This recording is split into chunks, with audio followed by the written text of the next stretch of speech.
దానిలో భాగంగా రేపు 9వ తారీఖున జగన్మోహన్ రెడ్డి గారు ఒక పెద్ద మనిషి, వయసుకు మాత్రమే పెద్ద మనిషి తప్పితే బుద్ధికి మాత్రం బహు చిన్న మనిషి. ఆ మనిషి పిలిచాడు, రా జగన్మోహన్ రెడ్డి వచ్చి నర్సీపట్నం కాలేజీ చూడు, ఇక్కడ ఉందన్నావు కదా, జీవో ఇచ్చావా కాలేజీ కడతాకని జగన్మోహన్ రెడ్డి గారిని ఆహ్వానించడం జరిగింది. ఆ వయసు పెద్దది, బుద్ధి చిన్నది అయినటువంటి, గుణం గుడిసేటిదైనటువంటి ఆ వ్యక్తి పిలుపు మేరకు, ఆహ్వానం మేరకు జగన్మోహన్ రెడ్డి గారు 9వ తారీఖున నర్సీపట్నం మెడికల్ కాలేజీ సందర్శన కోసం బయలుదేరారు.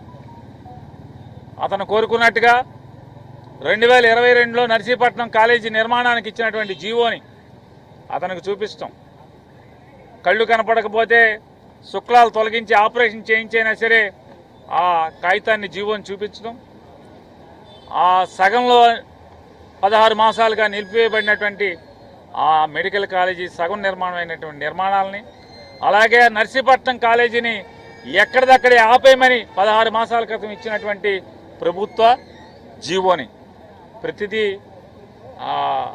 ముసలి వయసులో ఉన్నటువంటి